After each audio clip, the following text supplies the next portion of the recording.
अक्सर जब हम किसी बड़े होटल या रेस्टोरेंट में जाते हैं और खीर के लिए ऑर्डर करते हैं तो उनकी खीर हमें बहुत ज़्यादा मज़े की लगती है। तो हमें समझ नहीं आती कि उन्होंने खीर में ऐसा क्या डाला है कि खीर इतनी ज़्यादा कमाल की बनती है। तो आज मैं आपके लिए वही सीक्रेट खीर की रेसिपी लेकर आई हूँ जो आपको बहुत बहुत ज़्यादा पसंद आने वाली है। तो बिना टाइम ज़ाया किए जल्दी से इस रेसिपी को बनाना शुरू करते हैं। बिस्मिल्लाहिर्रहमानिर्रहीम। अस्सलाम वालेकुम। उम्मीद है आप सब ठीक होंगे।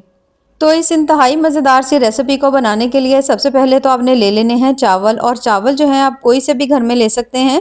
यहाँ पर मैंने आधा कप सिर्फ और सिर्फ चावल लिए हैं और इनको आपने भिगोना ज़रूर है, ठीक है। ये बहुत ज़्यादा ज़रूरी है। कम से कम भी आपने इसको 3 से 4 घंटे के लिए ज़रूर भिगो देना है।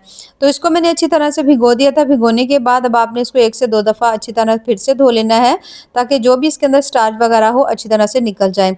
तो चावलों के अंदर से तमाम पानी जो है वो हमने यहाँ पर निकाल देना है। अब यहाँ पर हमने ले लेना है 1 अदद पैन। पैन में शामिल करना है आपने 3 चम्मच देसी घी, ठीक है। कोशिश करेंगे देसी घी ही लीजिएगा।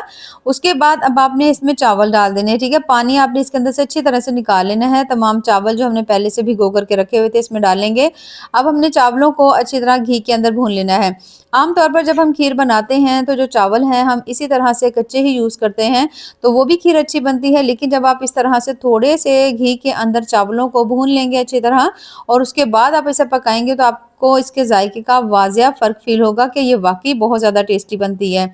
अब यहाँ पर पहले तो आपको चावल जो हैं वो थोड़े-थोड़े से लग रहे होंगे कि उसमें हल्की नमी है, लेकिन जैसे-जैसे आप उनको भूनते जाएँगे, ये देखिए चावल जो है ना ये इस तरह से हो जाएँगे, थोड़े हार्ड हो जाएँगे, यानी थोड़े क्रिस्पी क्रंची हो जाएँगे। जैसे ही आप देखो कि इसका कलर जो है वो हल्का-हल्का सा लाइट गोल्डन ब्राउन होना शुरू हो चुका है, तो बस आपने इसको इतना ही पकाना है। उसके बाद आपने इसकी फ्लेम को कर देना है बंद। फ्लेम बंद करने के बाद अब आपने इनको थोड़ा-सा ठंडा कर लेना है। अब यहाँ पर मैंने ले लिया है जूसर वाला जो जग होता है उसे ले लेंगे। चावल जो अभी हमने अच्छी तरह से भुने थे ना, ये तमाम चावल हल्के ठंडे करके आपने इसमें डाल देने हैं। चावल डालने के बाद 1 से डेढ़ कप जो दूध है वो आपने इसमें डाल देना है। तकरीबन मैंने यहाँ पर डेढ़ कप जो दूध है ना वो इसमें डाल दिया है। दूध डालने के बाद अब मैं इसमें शामिल करने लगी हूँ खोया, ठीक है। खोया जो है ना तकरीबन आपने आधा पाव ज़रूर इसमें डाल देना है। अगर खोया नहीं हो तो फिर आप इसमें बर्फ़ी डाल लीजिएगा, लेकिन डालिएगा ज़रूर। खोया भी हमने इसमें शामिल कर दिया है। उसके बाद आपने इसके अंदर शामिल करने हैं यहाँ पर बादाम। और बादाम जो है अगर तो आप उसका छिलका उतार सकते हैं तो वो भी ठीक है, नहीं तो आप इसी तरह से बादाम जो है वो इसमें डाल लीजिए। कम से कम भी जो बादाम है ना 10 से 12 अदद हैं। और सेम इसी तरह से इतने ही आपने इसके अंदर जो है ना काजू भी डाल देने हैं। इन सभी चीज़ों को शामिल करने के बाद अब आपने इसके अंदर शामिल करनी है थोड़ी सी सब्ज़ इलायची, 4 से 5 अदद डाल देंगे। और अब आपने इन सभी चीज़ों को अच्छी तरह से ग्राइंड करना है कि इनका बिल्कुल फाइन सा पेस्ट बन जाए। ये देखिए इस तरह से, ठीक है। बिल्कुल ज़बरदस्त सा पेस्ट हो। इसके अंदर कोई भी आपने कोशिश करनी है कि चावल वगैरह या कोई चीज़ साबित नहीं हो। अब यहाँ पर तकरीबन मैंने 1.5 लीटर दूध लिया है, ठीक है। दूध लेने के बाद अब आपने दूध को अच्छी तरह से बॉईल कर लेना है। जब आप देखो दूध बॉईल हो चुका है और यहाँ पर आपको बहुत ज़्यादा देर से पकाने की भी ज़रूरत नहीं पड़ेगी। जैसे ही आप देख लें कि दूध अच्छी तरह बॉईल हो गया तो उसके बाद अभी जो हमने तमाम चीज़ों को शेक करके रखा हुआ था ना, वो तमाम आपने इसके अंदर डाल देना है। अब यहाँ पर चावल का, काजू का, बादाम का, सभी का जो पेस्ट है वो आप देख सकते हो हमने इसके अंदर डाल दिया है। डालने के बाद अब इसे पकाने का सबसे ज़्यादा आसान तरीका ये है कि अब आपने पहले तो 2 मिनट इसको हाई फ्लेम के ऊपर पकाना है, इस तरह चम्मच चलाते हुए। उसके बाद आपने इसकी फ्लेम बिल्कुल हल्की कर देनी है, जिसको हम दम वाली फ्लेम कहते हैं, उतनी कर देनी है। और फिर आपने इसके ऊपर ढक्कन लगा देना है और इसे पकने देना है तकरीबन 15 से 20 मिनट के लिए, जिससे ये होगा चावल बहुत अच्छी तरह से इसके अंदर गल जाएंगे और जो खीर है वो भी थोड़ी सी थिक हो जाएगी। तो इसे यहाँ पर मैं ढाँप करके तकरीबन 15 से 20 मिनट के लिए छोड़ देंगे, ठीक है। इस दौरान आपने कोशिश करनी है कि फ्लेम जो है ना वो बिल्कुल हल्की होनी चाहिए। दरमियान में आपने 2 से 3 दफ़ा इसको चेक करते रहना है, यानी चम्मच चलाते रहिएगा कि जो खीर है वो नीचे नहीं लगे। अब यहाँ पर तकरीबन मैंने इसको 20 मिनट पकाया है। आप देख सकते हो बहुत अच्छी तरह से खीर जो है वो पक चुकी है, अच्छी खासी थिक भी हो चुकी है। अगर थोड़ी पतली खाना पसंद करते हो तो आप इसके अंदर हल्का सा दूध और डाल सकते हैं। अब यहाँ पर आप देख सकते हो खीर हमारी ज़बरदस्ती पक चुकी है। जब खीर इस तरह से पक जाए तो अब आपने यहाँ पर ले लेने हैं 2 अदद एप्पल। और इनको अच्छी तरह से धो लेंगे, धोने के बाद अब आपने इसको कट कर लेना है, ठीक है? यहाँ पर आपको इनका छिलका उतारने की ज़रूरत नहीं है, ठीक है? बल्कि आप बिल्कुल भी ना उतारिएगा, इससे जो है ना ज़ायका आपको ज़्यादा अच्छा मिलेगा। अब यहाँ पर आपने बहुत ज़्यादा बारीक नहीं करना, ना तो बहुत ज़्यादा मोटा करेंगे, इस तरह से करके आपने दरमियाने से कट कर लेनी है, ठीक है? तो 2 अदद जितनी हमने खीर ली है ना, उस हिसाब से 2 अदद जो एप्पल है ना, वो काफ़ी होंगे। तमाम सेब जो है आप देख सकते हो यहाँ पर मैंने काट करके रख लिए हैं। अब आपने ले लेना है पैन, पैन में आपने शामिल करनी है चीनी। चीनी जो है मैं यहाँ पर 1 कप का यूज़ कर रही हूँ। आप अपने टेस्ट के हिसाब से थोड़ी कम या ज़्यादा कर सकते हैं। जैसे ही चीनी आप देखो कि मेल्ट होना शुरू हो गई है, यहाँ पर आप देख सकते हो चीनी मेल्ट होना शुरू हो चुकी है। यहाँ पर आपने फ्लेम बहुत ज़्यादा हाई नहीं करनी, कम फ्लेम के ऊपर ही आपने इसको मेल्ट करना है। कैरामलाइज़ बहुत ज़्यादा नहीं करेंगे, ना ही हमने इसका कलर चेंज करना है। बस जैसे ही आप देखोगे जो चीनी है वो थोड़ी-थोड़ी मेल्ट होना शुरू हो चुकी है, तो फिर इसके अंदर आपने शामिल कर देने हैं सेब, जिनको हमने यहाँ पर पहले से कट करके रखा हुआ था ना, वो तमाम सेब आपने इसके अंदर डाल देने हैं। अब सेब जब आप इसके अंदर शामिल कर लेंगे, अब आपने इसकी जो फ्लेम है ना, वो बहुत ज़्यादा ना तो हाई रखनी है, ना बहुत ज़्यादा कम रखनी है। दरमियानी फ्लेम के ऊपर मुसलसल इस तरह से चम्मच चलाते हुए अब आपने सेब को इसके अंदर अच्छी तरह से पकाना है।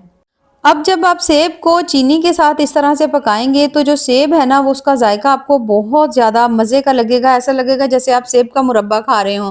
तो अब आपने इसको अच्छी तरह पकाना है। पहले तो इस तरह से छोटी-छोटी सी इसकी गुठलियाँ सी बन जाएँगी जो चीनी है, लेकिन जैसे-जैसे सेब जो है वो पकता जाएगा और ये खुद ब खुद मेल्ट होती जाएँगी और अच्छी तरह से इसके अंदर ये मिक्स हो जाएँगी। अब यहाँ पर हमने सेब को इतनी अच्छी तरह पकाना है कि जो सेब है ना वो काफ़ी हद तक गल भी जाए, ठीक है? बिल्कुल नहीं गलाना, लेकिन काफ़ी हद तक आपने इसको 80% तक ज़रूर गला लेना है। अब यहाँ पर आप देख सकते हो काफ़ी हद तक जो सेब है ना उसका कलर भी थोड़ा-सा चेंज होने लग गया है, वो पक भी चुका है और थोड़ा-थोड़ा सा अभी हल्की-हल्की सी चीनी जो है वो थोड़ी-सी और नज़र आ रही है, तो कुछ देर के लिए आपने इसको और पका लेना है। अच्छा, यहाँ पर मैंने इसमें सेब डाला है, इससे इसका टेस्ट इंतहा से ज़्यादा मज़े का आएगा। अगर आप इसमें इस तरह से करके एप्पल डालते हैं, तो इसके बाद आप अगर आप इसमें ड्राई फ्रूट्स ना भी डालें ना, तो ज़रूरत ही नहीं होगी, क्योंकि इसी से ही कमाल का आपको टेस्ट मिलेगा। अब यहाँ पर आप देख सकते हैं तमाम सेब को मैंने अच्छी तरह से पका लिया है। यहाँ पर फ्लेम को बंद कर देंगे और इधर जो हमने खीर रखी हुई थी अपनी पकने के लिए, यहाँ पर आप देख सकते हो खीर माशाल्लाह बहुत अच्छी तरह थिक हो चुकी है, बहुत अच्छी तरह पक भी चुकी है। अब ये जो तमाम एप्पल था, चीनी थी, वो आपने सारा का सारा जो है ना इसके अंदर डाल देना है।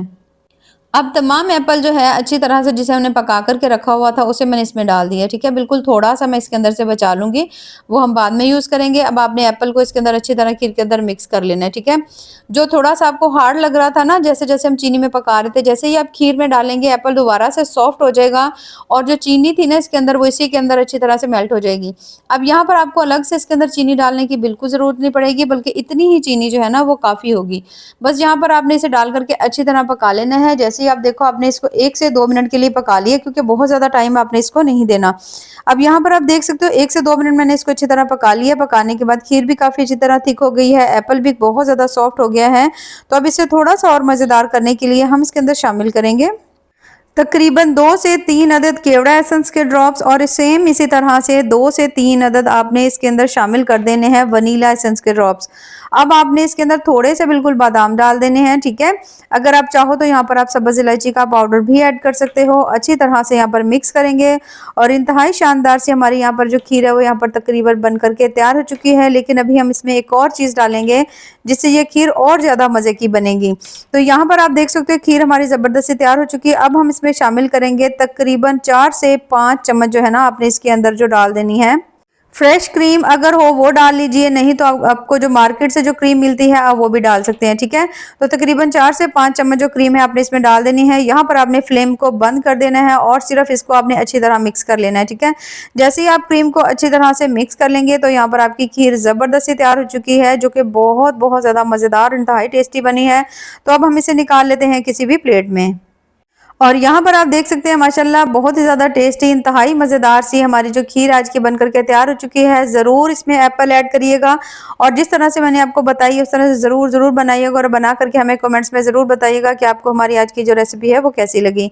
तो ऐसी ही मज़ेदार ज़बरदस्त और टेस्टफुल सी रेसिपीज़ के लिए चैनल का विजिट करें। बाकी दुआओं में याद रखिए। अल्लाह हाफिज़।